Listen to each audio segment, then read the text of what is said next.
చక్కగా అందరూ పుణ్యమైనటువంటి ఈ పుణ్య దినాలలో శుభప్రదమైనటువంటి కళ్యాణ వేదికలో మంచి మాటలు విని ఈ రోజున ఆనందిద్దాం, నూతన వధూవరులను ఆశీర్వదిద్దాం. ముదాకరాత్తమోదకం సదా విముక్తి సాధకం. శంకర భగవత్పాదుల వారు రచించిన గణేశ పంచరత్నములు అంటారు. ఈ భూమిపై అవతరించినటువంటి అపర శంకరులు శంకరాచార్యుల వారు. ఆయన తిరగని చోటు లేదు, చెప్పని మాట లేదు. అద్వైత మార్గాన్ని లోకానికి నేర్పి మానవుడై పుట్టినటువంటి వ్యక్తి ఎలా ప్రవర్తించాలో తెలియజేసిన మహానుభావుడు ఆయన. మనోబుద్ధ్యహంకార చిత్తాదినాహం.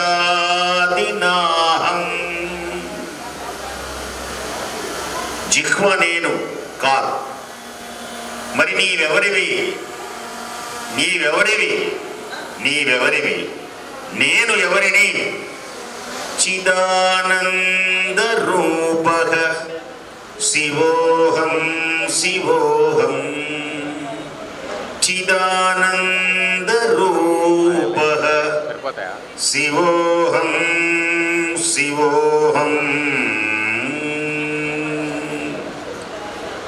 అలాంటి మహానుభావుడు చక్కని లోకానికి అఖండమైనటువంటి జ్ఞానాన్ని అందించారు.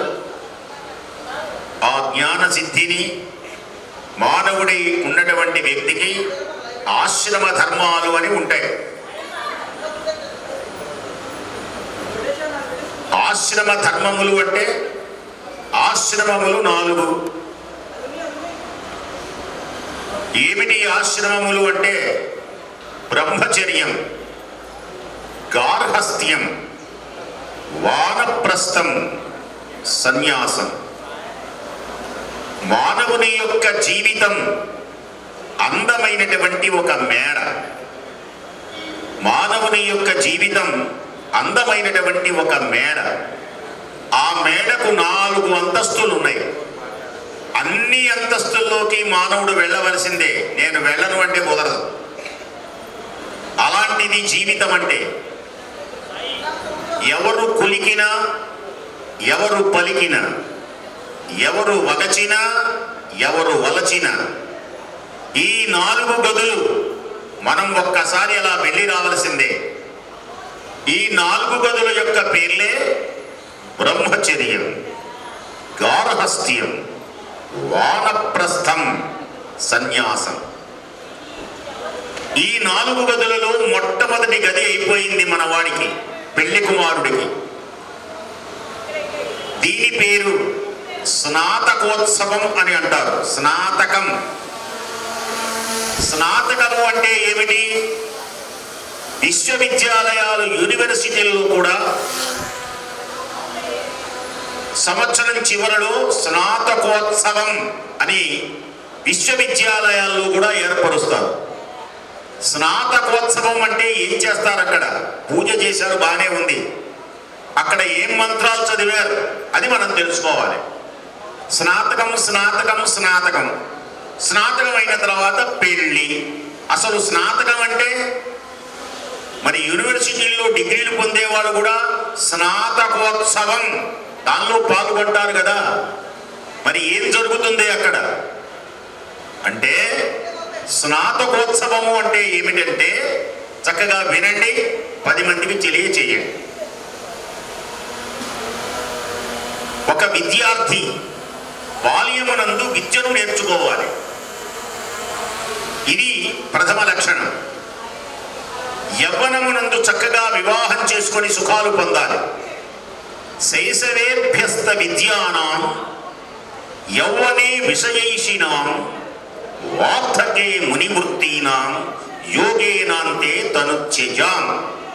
60-65 వచ్చిన తర్వాత తనకు తాను వైరాగ్యం పొంది ఇక నా పెత్తనము ఏమీ లేదని కొడుకు పైననే ఉంచి నీవు ఎలా చేసుకుంటావో నీ ఇష్టం అని కాస్త వయస్సు మళ్ళినటువంటి భార్యతో ఓపికతో చేయించుకుంటూ కాలక్షేపం చేస్తూ ఈ కుటుంబ బాధ్యతలన్నీ పట్టించుకోకుండా ఉండటమే వానప్రస్థం. అంతేగా నేను 70 ఏళ్ళు వచ్చినా 65 వచ్చినా నా మాటే వినాలి, కోడలు వినాలి, కొడుకు వినాలి, నా ఆజ్ఞ ఉండాలి, నేను చాలా సీనియర్ని, నేను చాలా కష్టపడి సంపాదించాను, ఈ పిచ్చి పిచ్చి మాటలు ఎవడు వినేవాడు లేడు ఈ లోకంలో. పూర్వం నుంచి కూడా వినడు. సంపాదించాలే వాయ్, జూబ్లీ హిల్స్ లో కొనమంటే దిల్సుఖ్ నగర్ లో కొన్నాడు. ఎందుకు ఎవడు కొనమన్నాడు అక్కడ? నువ్వు ఏది చేసినా వంకలే. కాబట్టి జరిగిందేదో జరిగిపోతుంది అంతే నీ జీవిత గమనాన్ని బట్టి. కాబట్టి వానప్రస్థం తర్వాత మానవుడు ఈ జీవితం అనిత్యమని ఆ యోగ మార్గంతో దేహాన్ని చాలడం, ఇది క్రమం.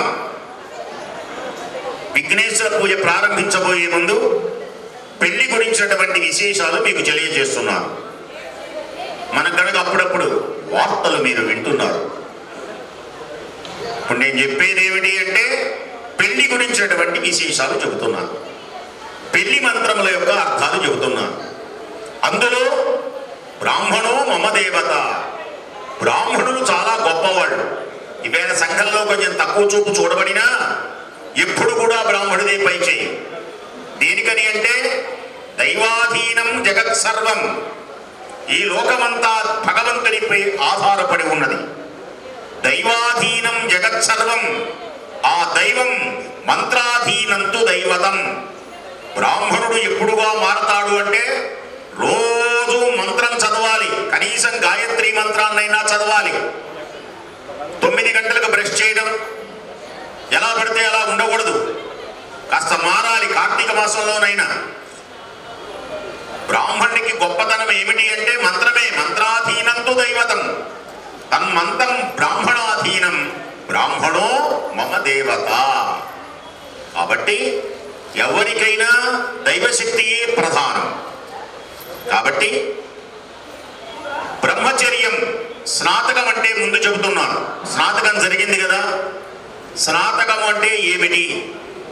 అక్కడ విద్య పూర్తి చేసిన తరువాత గురువు గారు శిష్యుల్ని పిలిచి, నాయన నీ విద్యాభ్యాసం పూర్తయింది, యవ్వనంలోకి అడుగు పెట్టావు, చక్కగా వివాహం చేసుకొని ధర్మబద్ధమైనటువంటి జీవితాన్ని గడుపుతూ దైవాన్ని ఆరాధిస్తూ లోకములో నీవు విహరించి చక్కగా ధనాన్ని సంపాదించుకుంటూ భార్యా పిల్లల్ని పోషించుకుంటూ ధర్మ మార్గంలో నువ్వు నడవవలసింది అని గురుదేవుడు ఆజ్ఞాపిస్తాడు.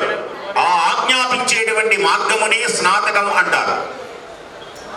యూనివర్సిటీల్లో కూడా లెక్చరర్స్ స్నాతకోత్సవం చెప్పి వాళ్ళు కొన్ని విశేషాలు చెబుతారు. చివరిగా ఇన్ని సంవత్సరాలు నువ్వు చక్కగా విద్య నేర్చుకున్నావు, చిట్ట చివరిగా ఇక్కడి నుంచి నీవు వెళుతున్నావు. ఈ వెళ్ళబోయేటువంటి సమయంలో నీకు 4 మంచి మాటలు చెబుతాము, గురువులం విను, ఇవి జీవితంలో మర్చిపోకు అని ధర్మబద్ధమైనటువంటి జీవితాన్ని గడపడానికి కొన్ని సూచనలు ఇస్తారు. ఎలా లోకంలో బతకాలి, ఎలా ధర్మమైనటువంటి జీవితంలో గడపాలి అని ఇలా తెలియచేసేటువంటి మార్గాన్ని స్నాతకోత్సవం, దీని పేరే స్నాతకం. ఇప్పుడు అనుజ్ఞ అయింది.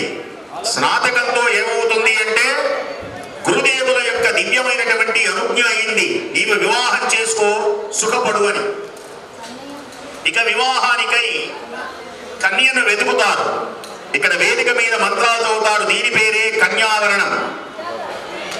మా అబ్బాయి యవ్వనంలో ఉన్నాడు, మా అబ్బాయికి ఒక మంచి సంబంధం చూడండి, మంచి అమ్మాయిని వెతకండి అని నలుదిశలా 4 బ్రాహ్మణులను చక్కగా దక్షిణలు ఇచ్చి పంపిస్తారు. దీని పేరే కన్యావరణం. బ్రాహ్మణ్ణే ఎందుకు పంపాలి? ఇది మళ్ళీ ప్రశ్న.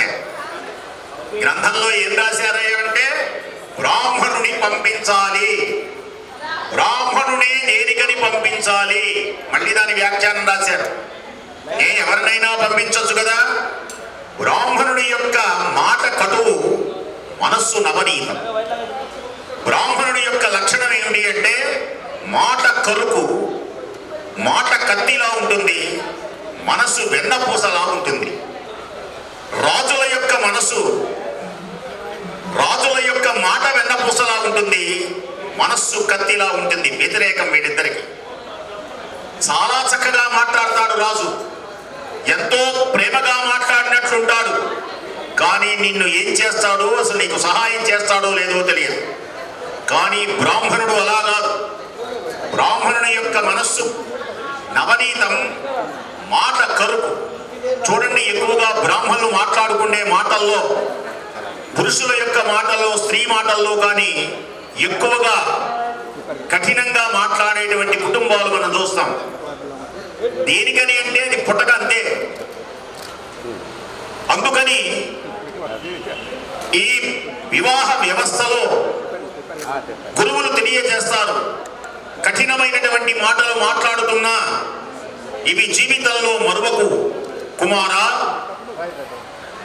జీవిత సత్యాన్ని తెలుసుకున్నావు, చివరిగా చెప్పేటువంటి మాటలు తల్లిదండ్రులను గౌరవించు, పెళ్లి చేసుకున్నటువంటి భార్యను గౌరవించు, న్యాయబద్ధంగా ధనాన్ని సంపాదించు, దాన ధర్మాలు చేయి, సత్సంతానాన్ని కను, ఏ వ్యసనాలకి లోను కాకుండా నీవు ఇంతకాలం ఏ విద్య గురువుల దగ్గర నేర్చుకున్నావో ఆ ధర్మాన్ని నువ్వు పాటించి నీ జీవితాన్ని ధన్యత చేసుకో, వివాహము చేసుకోమని గురువుల యొక్క ఆజ్ఞతో ఇక బయలుదేరుతాడు.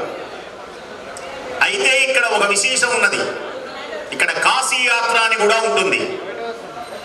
సకల జ్ఞానాన్ని పొందిన తరువాత ఈ అబ్బాయికి ఏమనిపిస్తుంది అంటే, గురువులందరూ జ్ఞానాన్ని చెబుతారు, జ్ఞానాన్ని బోధించిన తర్వాత జ్ఞానము యొక్క పరాకాష్ఠ మోక్షమే కదా, జ్ఞానం వలన కలిగేటువంటిది మోక్షమే కదా.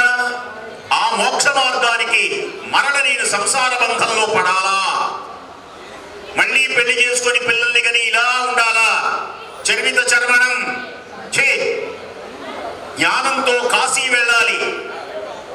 కార్తీక మాసంలో కాశీ అని పేరు విన్నాను, మనస్సులో నమస్కారం చేసుకోండి, పుణ్యం. కాశీ పేరు వింటే పుణ్యం. కాశీ కాశీ కాశీ అంటే చాలు. రోజు స్నానం చేసేటప్పుడు గంగా గంగా గంగా అనుకొని స్నానం చేయాలి. వాడిని తిట్టుకుంటూ వీడిని తిట్టుకుంటూ స్నానం చేయకూడదు. కార్తీక మాసం